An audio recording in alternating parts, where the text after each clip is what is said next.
What's up, guys? Welcome back to another video, and in this video we're going to be continuing on with our series on making accessible apps on Apple platforms. And in this particular video and in the next few videos, we are going to be exploring some of the accessibility settings on Apple's platforms. In this particular video, we are going to be taking a look at the accessibility settings on macOS. Now, keep in mind, again, I am on the macOS developer beta for macOS Sequoia by this point in time, because WWDC just happened, right? The developer beta came out like right after the keynote, so I'm using that as we speak.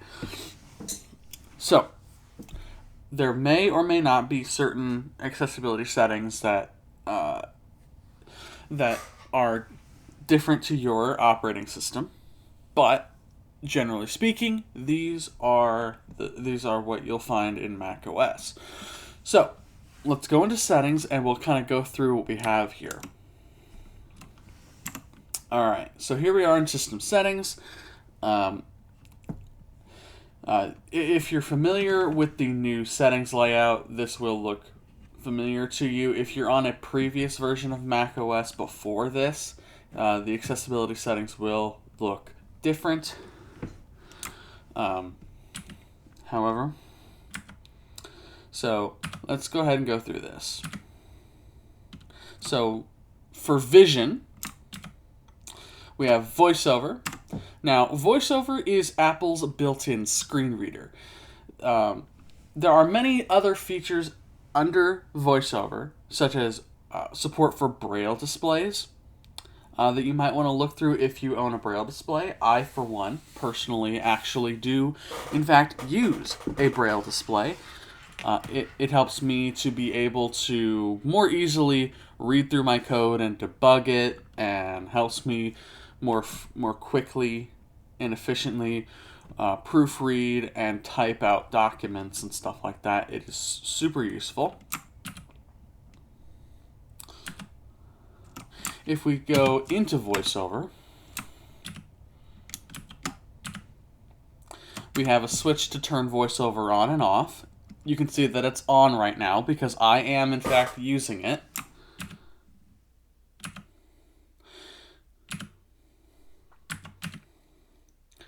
You can open the VoiceOver tutorial, so if you're not familiar with how to use VoiceOver on macOS, there's a little tutorial for you. There's VoiceOver Utility.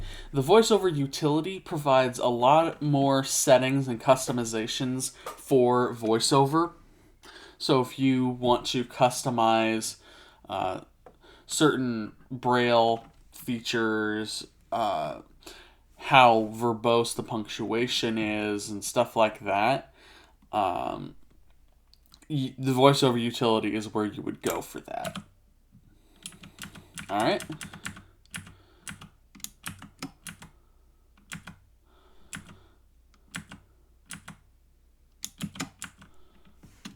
So let's go back.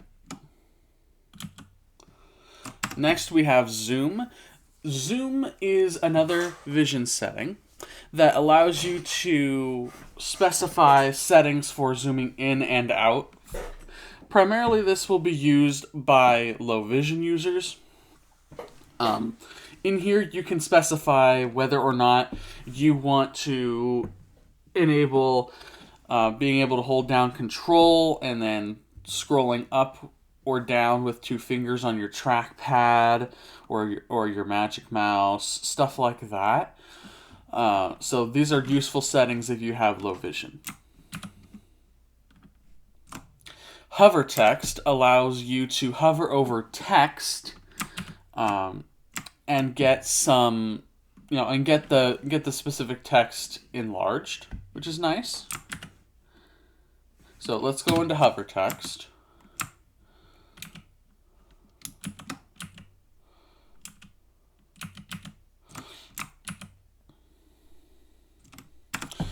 Right, so what this does, as I mentioned, you can hover over the text, and then when you hit Command, it will show you an enlarged version of whatever's under your cursor. So that can be very useful if you need more emphasis on a specific element. If if everything on the screen is large enough, but you need extra detail on a certain thing, you can hover over something and then enlarge it some more, which is really, really useful.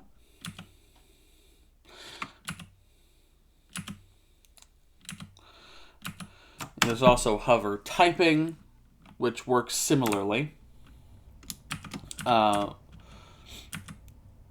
go ahead again. And okay, now display, we have some display settings. So if we go into display, we have invert colors. So this will invert the colors of your display. If you need, for example, white on black text and dark mode simply isn't enough contrast for you, you can keep it in light mode and then invert those colors so it has a little bit starker of a contrast.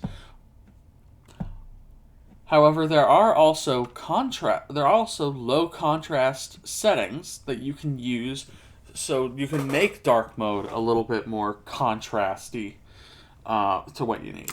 So you can see there are some modes specifically for invert colors. There's classic invert and then there's smart invert. Now, what's the difference? Well, the difference between smart and classic invert is this. Smart invert doesn't invert every single color on the screen. It only inverts specific things. It tries to be smart about it, where images, for example, don't get inverted, and the text and background colors of pages or applications do. It's not always accurate, to be clear, but it does do a very good job. Classic invert is exactly that. It's the classic definition of what you would expect invert colors to do, where it inverts the colors of everything, including images. Now, reduce motion. Reduce motion allows you to, when enabled, it allows for the reduction of motion, exactly what it says. So, for example, when reduce motion is enabled in your apps, you might want to stop animations for certain things because people might suffer from, for example, motion sickness. Or animations might be overwhelming for some users who have this enabled. It might give them a little bit of a cognitive overload. So you're going to want to handle that with care. Now, prefer non-blinking cursor. This basically, when this setting is enabled, it pretty much says, hey, I don't want my cursor to blink. So don't blink, right? This is useful if you may experience epilepsy and a blinking cursor could cause a seizure. You don't want that, obviously. So if you need that, you can enable that setting. Now, dim flashing lights. This is a relatively new feature. I believe this was...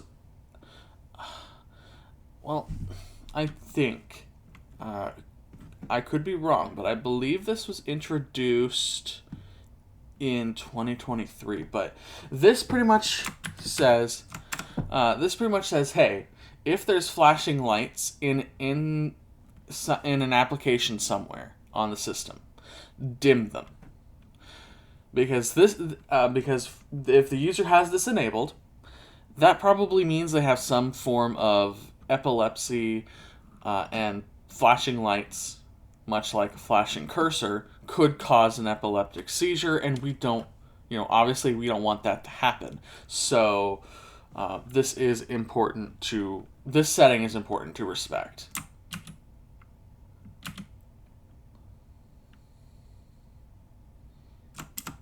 right? So based on the description, yes, this was introduced in 2023. I remember now. Okay. We have increased contrast, so this will allow you to increase the contrast of your operating system. So if you need dark mode to be a little bit starker of a contrast, as well as maybe light mode, you want to be more of a contrast, you could do that here. Now, reduce transparency allows you to reduce the amount of transparency for certain things in the operating system. So, for example, in Finder, and in a lot of sidebars on macOS, they are translucent. So when this setting is turned on, that translucency goes away. In some cases, the translucency will be exactly that, reduced. So in some cases it doesn't entirely go away, but the translucency will be a little less stark, will be a little less obvious.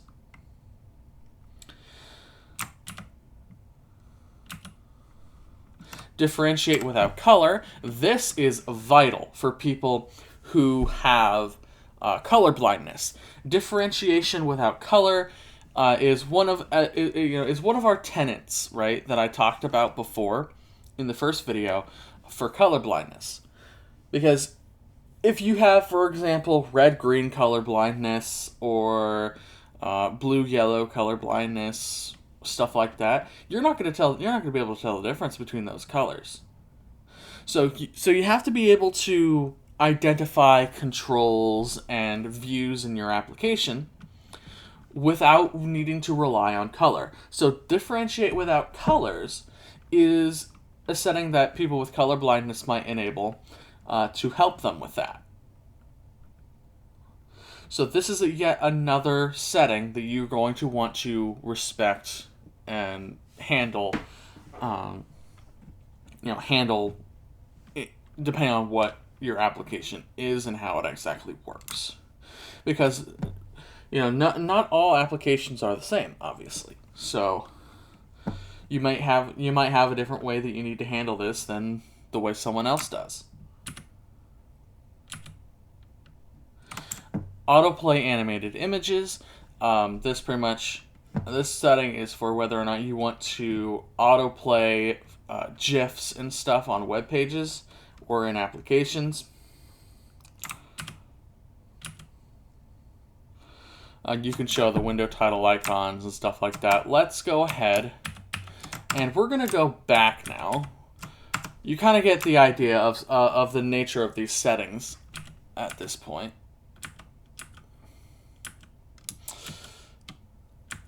If you want to explore those settings further, feel free to do so.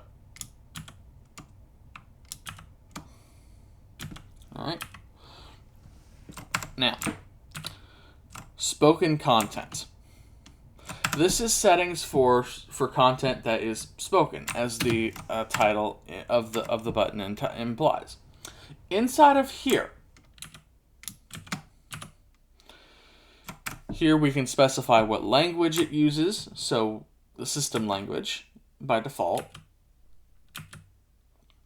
The system voice will be Samantha, which is pretty much the Siri voice, right? The default voice for Siri. So detect languages. This will automatically detect languages for it to speak.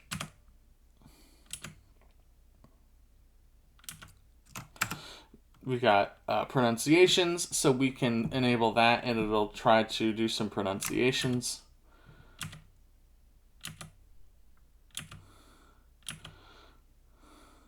Now, speaking rate. This is for how fast you want things to be spoken. You can set the volume for the spoken content. Right? You can speak announcements, all kinds of stuff here, right?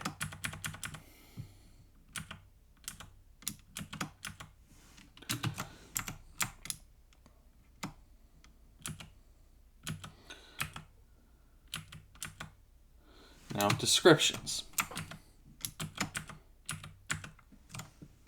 Now, descriptions allows us to specify settings for things like audio description. Now, what is audio description? This might be, you might be unfamiliar with this, but depending if you know blind people, you may actually be familiar with this, but not everybody is, right? So, audio description is an accessibility feature that allows you to hear description of video, movie, and TV content as it plays. I personally use audio description when I'm watching movies whenever it's available, because I obviously can't see what's going on screen, right? And I want to know what's going on. I want to enjoy it at the same level that everybody else does. So I use audio description when I'm watching movies. Some TV shows have it. Disney Plus actually has been doing a really good job about it. But there is actually a project by the American Council for the Blind, right, to increase awareness and usage of audio description. So that's so that kind of tells you how important audio description is. So if you have video content in your app that has significant importance, audio description might be something to look into.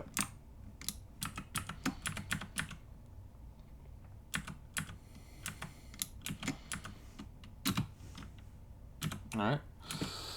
So now we have hearing settings. These are for people who are deaf or hard of hearing. Primarily in here, you can set up things like hearing aids and stuff like that. You can set up RTT. You can set up you can enable or disable closed captioning. You can set up live captions, which is a feature for something like FaceTime, where if someone's speaking to you on FaceTime, it will automatically take that audio in. It'll use machine learning on device to keep your privacy and security safe, and it will transcribe it and display it on screen for you, which is really, really cool. Now, motor impairments. Now, we are all familiar with perhaps the most famous person with motor impairments, and that being Stephen Hawking, who is no longer with us. But a lot of these motor accessibility features, people who are confined to wheelchairs, don't have as much dexterity. They use a lot of these features, right? So, for example, the first among these being voice control. Now, voice control is relatively new. This was introduced a couple years ago. Voice control allows you to navigate your computer with your voice. So you can tap on buttons with your voice, you can adjust a slider with your voice, anything you can do on the system. Anything you can do in an application, you can do with your voice. However, you must keep in mind that in your apps, we have to use what's called an accessibility input label. Because if we do not, it will use the content of whatever accessibility element that might be as its input label, and sometimes those are very, very verbose, especially in table view cells, list cells, stuff like that. And we want to make sure that they're nice and concise for our users to be able to quickly and efficiently navigate our apps with their voice. We have a bunch of keyboard settings. So if we go in here,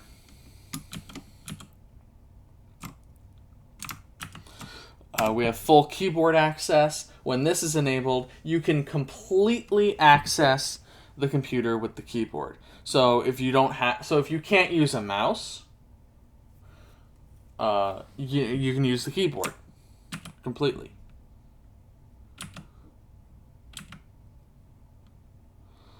Right.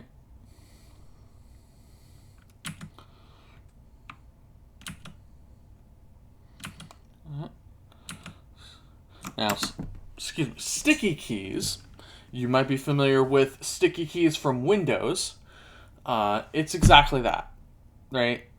How sticky keys works on Windows, it will work the exact same way on macOS.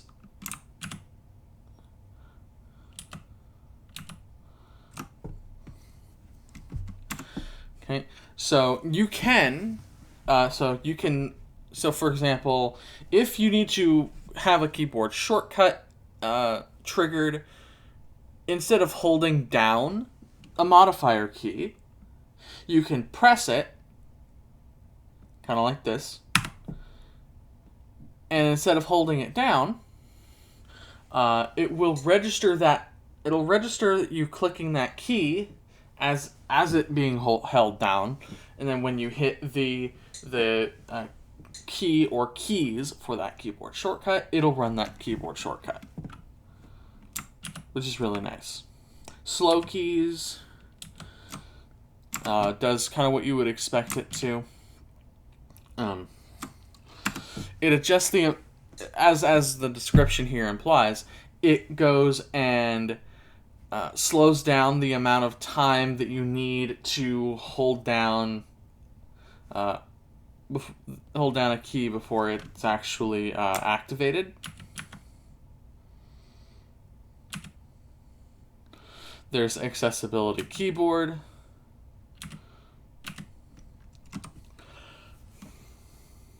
And so what this will do is it will allow you to use a software keyboard instead of a hardware keyboard. So let's say you're using some kind of switch device because you can't use a physical keyboard because you have limited dexterity and stuff like that. That's what this feature would be used for. All right, so let's go ahead and go back.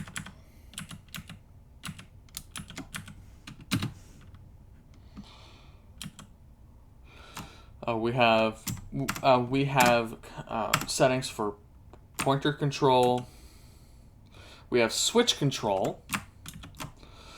So switch control and pointer control allow you to navigate the interface of your operating system and your applications in various different ways without having to use a mouse or that kind of thing. Now speech, we have a couple settings in here. Live speech, personal voice, vocal shortcuts. Now, what is live speech? Well, if we go into live speech,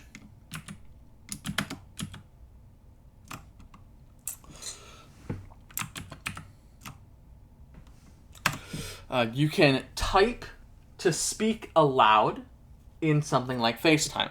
So let's say you can't speak. This would be, or you have you have a speech problem, right? This is a perfect way to interact on something like FaceTime. So you can set the language that you prefer. You can set a specific voice. You can set the font size, all that kind of stuff.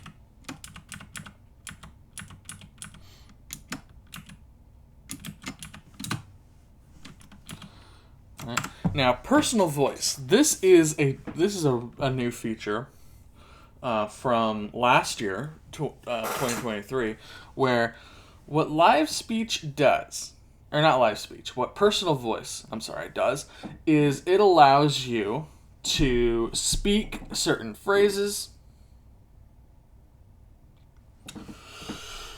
that it gives you, and it will use that to try to create it'll use machine learning on device to try to make a digitized version of your voice, so then you can use your voice to read things out and stuff like that. It's kind of cool, but it's not perfect. Now, vocal shortcuts.